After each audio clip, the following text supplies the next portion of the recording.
কিছু মোনাফেক নেতা আছে আমাদের। কে আছে? মোনাফেক নেতা।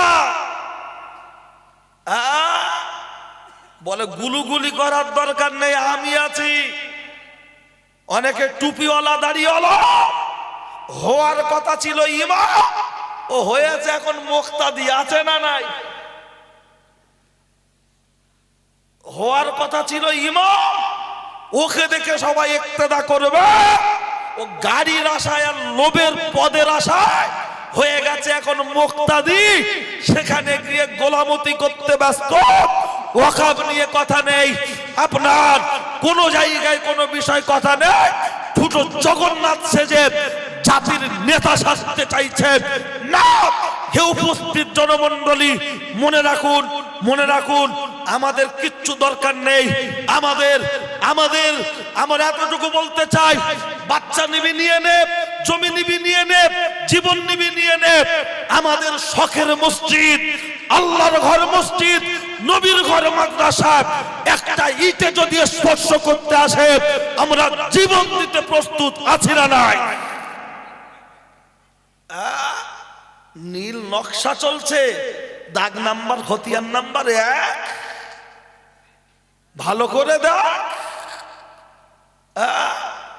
বাপ দাদারা সব দিয়ে গেল,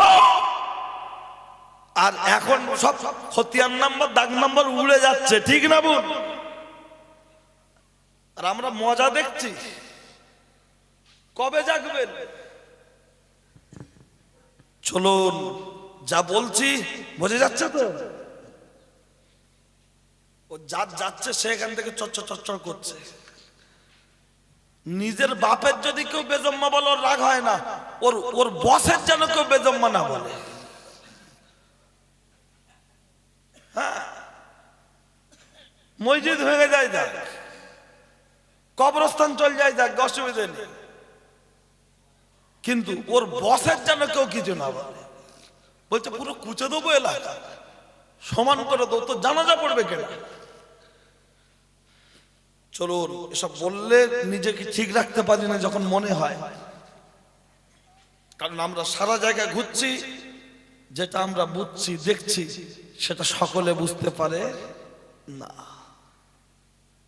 ভিতরে যাদের দরদ আছে তাদের বুকটা কাঁদে, মনটা কাঁদে, কথা ঠিক কিনা?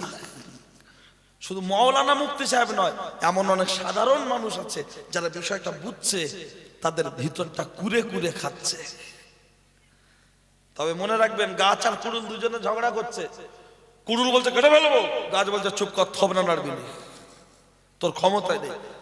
কুড়ুল বলছে কেটে ফেলবো, গাছ বলছে তুই পারবি না। কুড়ুল বলছে কেটে ফেলবো, গাছ বলছে পারবি যদি আমার জাত ভাই কেনে তোর বাঁট বানাস। কি বানাস? বাঁট। লোহার বাঁটে ধরে বেশিক্ষণ মারা যাবে আপনার ওই দা। আর যদি একটা ভালো করে একটা কাঠ ছেঁচে ওর বাঁট করে দেওয়া যায়, পুরো তুফান করে দেওয়া যাবে না? তা আজকের কিছু নামধারী মোল্লা, টুপিওয়ালা দাড়িওয়ালা কুড়ুলের বাঁট সেজেছে, ঠিক কিনা? কুড়ুলের বাঁট সেজে আমাদেরকে বুকে আঘাত করতে চাইছে শুধু মালের জন্য। কি বাবা, অসুবিধা লাগছে নাকি? কারণ পুঁছ চেপে বার না করে তো ওষুধ দিয়ে লাভ আছে? পুঁছটা চেপে বার করার দরকার তো, বুঝলেন?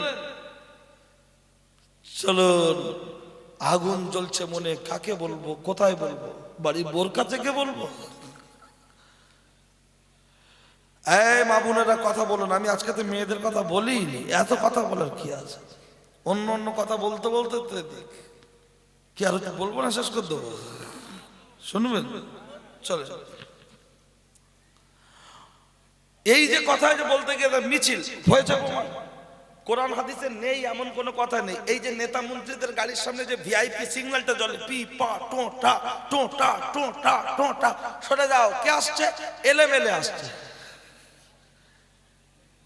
এলেমেলে। এই যে সিগন্যালটার উৎস কোথা থেকে জানেন? এটা কোন নবীর সুন্নত জানেন? এটা হযরত নবী ইউসুফ আলাইহিস সালামের সুন্নত। বলবেন না সুবহানাল্লাহ? কার সুন্নত? ইউসুফ আলাইহিস সালামের। কোথায় আছে? কোরআন শরীফ সূরা ইউসুফ বলে সূরা আছে না, ওই সূরার তাফসীরে পাবেন। বলবেন এই কোরআন আছে? হ্যাঁ, আমরা অজ্ঞতার কারণে আপনাদের বলে বোঝাতে পারি না। এই যে মানুষ মারা গেলে, মার্ডার হয়ে গেলে আসামি ধরার জন্য কুকুর এনে শোকানো হয় না, এটা কোথায় পেয়েছে তদন্তর নিয়ম? কোরআন শরীফের সূরা ইউসুফের তাফসীরে আছে। বলবেন তাই, এই কথাও আছে? হ্যাঁ, পৃথিবীর ইতিহাসে প্রথম এই সুখে তদন্ত করে ধরে ফেলা, এর উৎসটা কোরআন শরীফের সূরা ইউসুফের সেই তাফসীর থেকে। দুটো বললাম। তিন নম্বর হলো, হে উপস্থিত জনমণ্ডলী, মনে রাখুন এই দুটোর মধ্যে একটা শুধু একটু ধরিয়ে দিচ্ছি, খেয়াল করুন। কি দুটো যখন বলেছি, তিন নম্বরটা একটু বলেই দিই। কবরের কাগজের পৃষ্ঠা কটা? খবরের কাগজের পৃষ্ঠা কটা? সকাল হলেই আমাদের ছেলেরা হাতে নিচ্ছে পেপার, ধরে বলছে বিশাল বড় বড় ব্যাপার, পড়ছে কাগজ, গরম হচ্ছে মগজ, গাড়ি চালাচ্ছে হিরো হুন্ডা, নিজেকে মনে করছে বিরাট বড় গুন্ডা, সামনে নিচে ঝান্ডা, পিছনে আছে ডান্ডা, দাবি করছে আল্লাহর বান্দা। জিজ্ঞাসা করুন না কবরের কাগজের পৃষ্ঠা কটা? তখন বলছে আমি জানি না। ও জানে না, ওর ভাইরা ভাই জানে না। কিন্তু কোন বুথি কটা ভোট বলো, বলবো। গতবার ভোটে কটা পোল হয়েছিল, পোল না কি বলে লাস্টে যেটা জমা হয়, ও সব মুখস্থ। হ্যাঁ, কিন্তু জিজ্ঞাসা করো গোসলে ফরজ, বলছে হুজুর 52টা। ঠিক করে বল, বলছে তোমার দেখে ভয় লেগেছে তাই কম বলিস। তাহলে ভয় না লাগলে সেঞ্চুরি করে দিত। আর দাড়ি তাঁত আর বগলের চুল 4 ইঞ্চি। তাহলে সুরুমি যদি এই থেকে গুডাউনে কি আছে? ও তো ইতিহাস, ও কথা আর বলা যায়? আদা বলে দিচ্ছে। এই আমি শুধু আপনাকে ধরিয়ে দেওয়ার জন্য বলছি, আপনারা বক্তব্য শুনেছেন ইউসুফ, আপনার এই ইউসুফ নবী জুলাইখার অনেক ঘটনা শুনেছেন। আমি ঘটনা বলবো না। আমরা কেন এত করলাম বলি জানেন? সেই আবার বললো অনেক কথা বেরোবে, সার কথাটা শোনেন। আপনারা শুনেছেন, শুধু ধরিয়ে দিচ্ছি। আগে লোক আখ চিবিয়ে খেতে, এখন আর চিবিয়ে খায়। এখন কিসে? মিক্সচারে ঠেকিয়ে দিচ্ছে, হলারে চলে যাচ্ছে চেম্বারে। আগে লঙ্কা হলুদ সব বাটার, এখন মিক্সচার কোন ব্যাপার না, সব জিনিসটা সঠিক। তা আমি আপনাকে চিবাতে দেবো, ডাইরেক্ট রস দিচ্ছে, একটু গিলে নেন। কেমন? হযরত নবী ইউসুফ আলাইহিস সালামের মোট ভাই 12 জন, তাই তো? মা কজন জানেন? 3 জন। মা 3 জন, এক মায়ের 6, আরেক মায়ের 4, আরেক মায়ের 2, 6 4 10, 2 12। ইউসুফ নবী ছোটবেলায় মানুষ হয়েছে কার কাছে জানেন? ফুম্মা, অর্থাৎ বাপের বোনের কাছে। মা নেই, আর ফুম্মারও কোনো বাচ্চা নেই। ভাইপোকে পেলে নিজের বাচ্চার মতো রাখবে না? রাখবে না। তা যাক, অনেক কথা। ইউসুফ নবীকে ভাইদের চোখের সামন থেকে, আব্বার চোখের সামন থেকে নিয়ে চলে যাচ্ছে ভাইয়েরা। কেন? আব্বা ওর ভালোবাসে, মার্ডার করত। এখান থেকে আমি শুধু ঘটনাটা বলবো না, ধরিয়ে দিতে চাইছি। এই যে মোবাইলের আপনার কি বলে, ওই সামনে ধরলে খুলে যায়, কি বলে না, ফেস লক। ফেস লকের জন্ম কোথায়? এখান থেকে। বলবেন এখান থেকে? দেখেন, ইউসুফ নবীকে জুলাইখা ঘরের ভিতর ডেকেছিল, তালা মারা ছিল, খুলে দিয়েছে। জুলাইখা খুলে দিয়েছিল, খুলে গেছে। গেছে কি করে? ইউসুফ নবী দরজার সামনে দাঁড়িয়েছিল, দাঁড়ায়নি। মোবাইলের সামনে ধরলে, যার মুখে লক করা আছে, ধরলে খুলে যায় না? যায় না। কটা কথা বলবো রে বাবা। হ্যাঁ, চলেন, সময় তো প্রায় শেষের পথে। কি বলছিলাম? হ্যাঁ, ইউসুফ নবীকে নিয়ে গেল, আব্বার চোখের আড়াল করেই মাস শুরু। একটা ভাইয়ের নাম রুবেল, আর একটা ভাইয়ের নাম ইয়াহুজা। সবাই বলছে মেরে দে, কেউ বলছে পাথর মেরে মার, কেউ বলছে গলা থেকে মাথা আলাদা করে দে, কেউ বলছে পাথর মেরে মেরে মাথা ছিন্ন ভিন্ন করে দে। ইউসুফ নবী বলছে, ওগো তোমরা আমাকে কেন মারছো? যদি তোমরা না চাও আমার আব্বার সামনে আমি কখনো যাব না, তোমরা আমার মাফ করে দাও, মেরো না। তারপরেও যখন কুয়ায় ফেলে দেওয়া হচ্ছে, গায়ের জামাটা পরানো ছিল না, খুলে নিয়েছিল? একটু বলুন। খুলে নিয়েছে, যেই কুয়ায় ফেলে দিল, আমার আল্লাহ বললেন, জিবরিল পৌঁছে যাও, জিবরিল পৌঁছে যাও। কোথায় পৌঁছাবে? যেই আমার হাবিব আমার ইউসুফ করে ফেলে দিয়েছে, তুমি সেভ করে নাও যাতে আমার ইউসুফের একটা লোমে স্পর্শ করে আঘাত না পায়। একবার জোরে বলুন সুবহানাল্লাহ। যখন ধরে নেওয়া হলো, ফারিস্তা ধরে নিয়ে রেখে দিলেন, ওরা ওই গায়ের জামাটাকে একটা ছাগল জবাই করে রক্ত লাগিয়ে আব্বার কাছে ফিরে যাচ্ছে। কথা অনেক বড়, কখনো আসলে মনে করবেন, বললে বলবো। আসলে জুলাইকা ক্যাসেট যা শুনেছেন প্রেম কাহিনী, তাই তো শুনেছেন, কিন্তু শিক্ষণীয় বিষয়টা পাননি। ওই জন্য হ্যালো, সিঙ্গাড়ার ভিতর আলু কি করে গেল, এটা কি করে বুঝবেন বলো। তাই ইউসুফ নবীর গায়ের জামাটা খুলে নিয়ে রক্ত মাখিয়ে দিয়ে আব্বার কাছে নিয়ে গিয়ে খুব কাঁচা। আব্বা, আব্বা বলছে ইউসুফ কই? বলছে আব্বা বাঘে খেয়ে ফেলেছে। কি খেয়েছে? বাঘে। আব্বা বলছে না, তোমরা মিথ্যা বলছো। বলছে আব্বা জানি তুমি বিশ্বাস করবে না, তাই প্রমাণ এনেছি। বলছে কি প্রমাণ? বলছে এই দেখো তার গায়ের জামা, এই দেখো রক্ত মিশ্রিত জামা। আব্বা বললো আমার কাছে দাও। ইউসুফ নবীর গায়ের জামাটা ইয়াকুব নবীর সামনে এমন করে ধরে নাক দিয়ে শুকে বলেছিলেন, জামাটা ইউসুফের গায়ের ঠিকই কথা, কিন্তু রক্তটা ইউসুফের গায়ের নয়। এবং ইউসুফ মরেনি, যেখানেই আছে জীবিত আছে। মরণের আগে আগে আল্লাহ তুমি আমার সাথে সাক্ষাৎ ঘটিয়ে দিও। একবার জোরে বলুন সুবহানাল্লাহ। তদন্ত উৎস পেয়েছেন? আরে এমএলএ লাইট আজকে হচ্ছে না, ও পর্যন্ত মনে রাখেন। চলো ও ছেলেরা, ও নওজোয়ান যুবকেরা, কোরআন শরীফের ভিতরে আমার আল্লাহ বলেছেন ওয়াকরনা ফি বুয়ুতিকুন্না ওয়ালা তাবারাজনা তাবারুজা জাহিলিয়াতিল উলা।